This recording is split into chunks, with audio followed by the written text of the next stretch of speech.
ہوائی اڈے کی طرف جاتے ہوئے مجھے اس بات کا بخوبی احساس تھا کہ معاملہ انتہائی اہم نوعیت کا ہے، ورنہ تو بہرحال مجھے چھاؤنی واپس آنا ہی تھا۔ ان دنوں ڈھاکہ ایئرپورٹ کے نزدیک ہی ہم نے ایک ہنگامی آپریشن روم قائم کر رکھا تھا۔ اس ایمرجنسی روم میں تازہ تم افسران کی ایک ٹیم موجود تھی۔ ایک خصوصی اسکواڈ کی خدمات حاصل کی تھیں جو مختلف کمپنیوں کے جوانوں پر مشتمل تھا۔ میرا نام بھی اگلے ہی روز اس اسکواڈ میں بھیجا گیا تھا۔ مجھے وہیں صبح رپورٹ کرنی تھی، لیکن صبح تک مہلت بھی نصیب نہ ہوئی۔ ایمرجنسی آپریشن روم کے باہر میرا استقبال FIU کے ایک کرنل صاحب نے کیا۔ وہ جیپ رکتے ہی میرے نزدیک پہنچے اور مجھ سے گرمجوشی سے مصافحہ کر کے حوالدار کو وہیں رکنے کا اشارہ کر کے میرا ہاتھ پکڑے مجھے ہنگامی دفتر میں سے ایک دفتر میں لے آئے، جہاں میرے انسپکٹر صاحب میرے منتظر تھے۔ ہیلو ینگ، کیسے ہو؟ میں نے حسب حال بے تکلفی سے میری کمر پر ہاتھ رکھ کر کہا، فائن سر۔ میں نے محسوس کیا تمہارا دل یہاں نہیں لگ رہا۔ انہوں نے مجھ سے نظریں ملائے بغیر اپنے لہجے کی شوخی برقرار رکھی۔ میں فوراً سمجھ گیا مجھے سرحد کے پار کوئی اور اہم مہم سونپی جا رہی ہے۔ انہیں علم تھا کہ دشمن نظروں کے سامنے اس کے درمیان رہ کر اس کی آنکھوں میں دھول جھونکنا کوئی بچوں کا کھیل نہیں۔ ابھی مجھے ایک مہم سے واپس آئے بمشکل 10-15 روز ہی گزرے تھے، اور کمانڈوز کی ایسی ڈیوٹیاں عموماً رضاکارانہ انجام دیا کرتے ہیں، لیکن اپنے وسائل کی کامیابی، افرادی قوت کی کمی اور حالات کی نزاکت میرے سامنے تھی۔ ان کی دانست میں مجھے دوبارہ بھارت بھیج کر وہ میرے ساتھ زیادتی کر رہے تھے، حالانکہ میرے ذہن میں اس بات کا شبہ تک بھی نہ تھا۔ مجھے تو سکھایا ہی یہی گیا تھا، غازی یا شہید۔ مجھے علم تھا حالات کس نہج پر جا رہے ہیں، اور میں نہیں میرے سر بھی شین کی طرح دن کام میں جتے رہے تھے۔ تو آرام کی چند گھڑیاں بھی میسر آ جاتی تھی، مگر میرے لیے تو شاید اتنا وقت بھی نکال لینا ممکن نہیں تھا۔ دوران تربیت ہم روز صبح ورزش کے بعد ٹینس کھیلا کرتے تھے۔ میجر صاحب ٹینس کے مانے ہوئے کھلاڑی تھے۔ انہوں نے زندگی میں اگر کوئی غیر ضروری مشغلہ بنایا تھا تو وہ ٹینس ہی تھا۔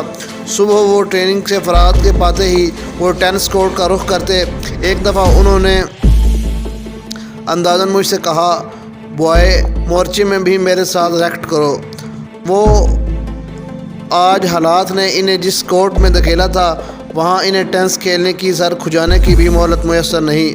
مجھے شرمندگی سی ہوئی۔ میرے عظیم استاد مجھ سے آنکھیں ملا کر بات کیوں نہیں کر رہے؟ سر، میں آپ کی ساری توانائیاں مجتمع کیں اور اپنے لہجے کو بے حد شوخ بنا کر انہیں مخاطب کیا۔ خدا کا شکر ہے آپ نے میرے لیے تفریح کا کوئی موقع ڈھونڈا۔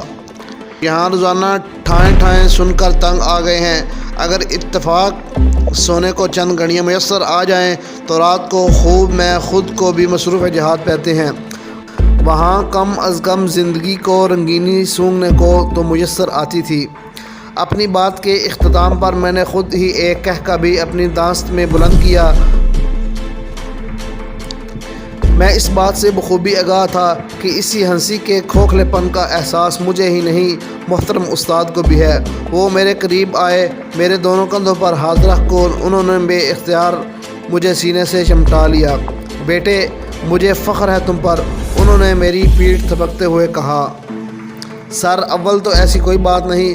اگر میں کسی قابل ہوں تو وہ صرف آپ کی مہربانی اور ریاضوں کے طفیل، میں نے انکسار سے کہا۔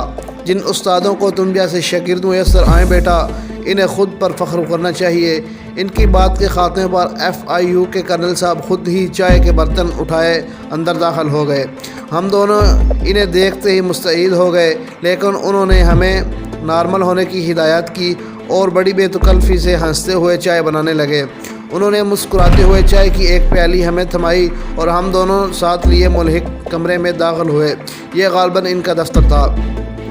میز پر کولکتہ شہر کا بڑا نقشہ بچھا پڑا تھا اور سرخ پینسل سے انہوں نے 2-3 جگہ مارکرز مار رکھا تھا۔ انہوں نے مجھے نقشے کا سرسری مطالعہ کرنے کو کہا، پھر مجھ سے گویا جینٹل مین کرنل صاحب نے باری باری 2-3 نشان زدہ جگہوں پر چھڑی کی نوک سے جماتے ہوئے کہا، یہ ہیں وہ جگہیں جہاں اس شخص کے ملنے کے امکانات ہیں۔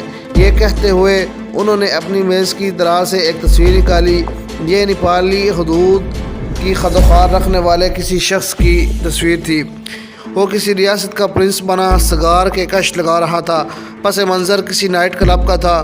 مجھے علم ہو گیا ہمارے کسی ایجنٹ کے کیمرے نے انتہائی چالاکی سے تصویر کشی کی ہے۔ یہ شخص ایک غیر ملکی ایجنسی کے لیے کام کر رہا ہے، اس ایجنسی کے لیے جسے مشرقی پاکستان میں بروئے کار لا آنے والے بھارتی اسٹریٹجی نے بہت زیادہ دلچسپی ہے، اور جو اس سے مکمل معلومات حاصل کرنے کے لیے ایڑی چوٹی کا زور لگا رہی ہے۔ دوسری طرف یہ خاتون بھی ایسی ہی غیر ملکی ایجنٹ کی تصویر ہے۔ انہوں نے دوسری تصویر نکال کر میرے سامنے رکھ دی۔ خدا کی پناہ، ایسی عورت، ایک نظر اس پر ڈالوں تو واقعی ایمان ڈگمگانے لگتا ہے۔ اصل میں تو یہ سب کچھ ہمارے کام کی چیزیں ہیں، لیکن حالات اتنی تیزی سے بدل رہے تھے کہ ہمیں کوئی بھی لائن ترتیب دینے کا وقت نہیں مل رہا تھا۔ پھر اللہ کی مہربانی سے ہمیں اگر سب کچھ کیا کرایہ میسر آ جائے تو ہم اپنے کسی ایجنٹ کی جان کا خطرہ کیوں خواہ مخواہ لیں۔ رک کر انہوں نے چائے کا گھونٹ اپنے حلق میں اتارا اور پھر میز پر رکھے پائپ میں تمباکو بھر کر اسے سلگانے لگے۔ ہاں، اس خاتون کا نام مس ریکھا ہے، انہوں نے مسکراتے ہوئے کہا۔ یہ نام ظاہر ہے اصلی نہیں ہوگا، لیکن آج کل یہ مس ریکھا کے نام سے جانی جاتی ہے۔ پٹاخہ عورت ہے، انہوں نے فوجیوں کے مخصوص لہجے میں کہکا لگا کر کہا، لیکن اس کے پاس خوبصورت جسم اور مکار ذہن اور ایک اضافی خوبی بھی ہے۔ میں ہمدان گوش تھا۔ کرنل صاحب نے چائے کا آخری گھونٹ بھرا۔ مارشل آرٹ پر اسے بہترین عبور حاصل ہے۔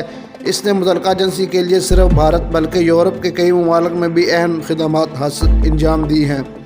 عورت کیا تھی؟ چنڈال ہے۔ چنڈال انسانی جان سے کھیلنا اس کا مشغلہ ہے، اس سے ہوشیار رہنا، بہت ہوشیار، انہوں نے میری آنکھوں میں جھانکتے ہوئے کہا۔ میں نے شکریہ کہہ کر تصویر انہیں لوٹا دی۔ یہ عورت میرے ذہن میں نقش تھی، اب میں اسے ہزاروں میں پہچان سکتا تھا۔ میں نے اس نیپالی نقش نگار والے پرنس کی تصویر دوبارہ اٹھائی اور اس کے خد و خال اپنے ذہن میں سلیٹ پر اتارنے لگا۔ برخوردار کرنل صاحب نے مسکراتے ہوئے پاپ سے اٹھتے دھوئیں کی اوٹ میں مجھے دیکھتے ہوئے کہا، تمہیں اصل میں اس ماسٹر کی محنت پر ہاتھ صاف کرنا ہے۔ یہ کام کسی مقامی کے ذریعے اس کے لیے ممکن نہیں۔ تم تو جانتے ہی ہو وہ سب شریف قسم کے شہری ہیں اور انتہائی ناگزیر حالات میں بھی اپنے ہاتھ پاؤں چلانے کا خطرہ مول لیتے ہیں۔ ان کے بزنس کا تقاضا بھی یہی ہے، وہ ذرا مار دھاڑ سے اپنا دامن بچا کر ہی رکھیں۔ تمہیں البتہ ہر قسم کی اخلاقی مدد ضرور ہم پہنچائیں گے۔ انہوں نے لفظ اخلاقی کچھ زیادہ ہی لہجے میں ادا کیا تھا۔ بے اختیار میری ہنسی نکل گئی۔ میرے استاد بھی مسکرائے بغیر نہ رہ سکے۔ کرنل صاحب دوبارہ مسکراتے ہوئے مجھ سے مخاطب ہوئے۔ ان کی موجودگی میں تینوں پوائنٹ ہم نے ریڈ لائن کر رکھے تھے۔ ہمارے دوست گرمی سے ان پر نظر رکھے ہوئے تھے۔ وہ تمہیں پن پوائنٹ ایریا پہنچائیں گے اور ہر پوائنٹ کے نزدیک ڈیڈ ڈراپ بھی انہوں نے مارکر کر رکھے تھے۔ تمہیں جس وقت وہاں داخل کیا جائے گا، ہمارا یہ دوست سٹف سمیت وہاں سے نکلنے میں فکر مند ہوگا۔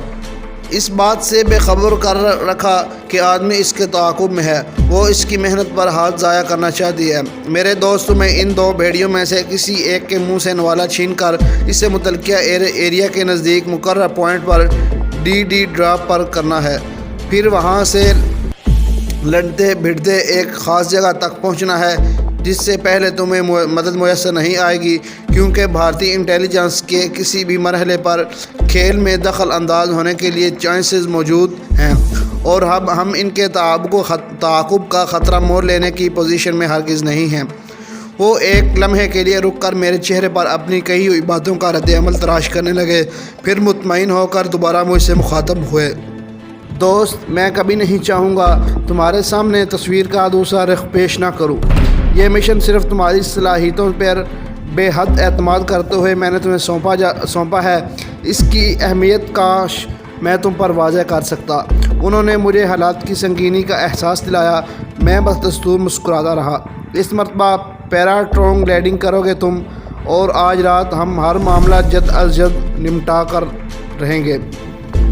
انہوں نے اپنی بات ختم کر کے دوبارہ پائپ سلگایا اور مجھے مشن سے متعلق دیگر تفصیلات سے آگاہ کرنے لگے۔ عموماً ایجنٹ کو مشن کی باریکیوں سے آگاہ نہیں کیا جاتا اور اسے صرف اس کے حصے کا متعلقہ کام ہی بتایا جاتا ہے، لیکن یہاں معاملہ الگ تھا۔ وہ مجھے اپنا جان کر اعتماد میں لے رہے تھے، حالانکہ وہ اس کے پابند نہیں تھے۔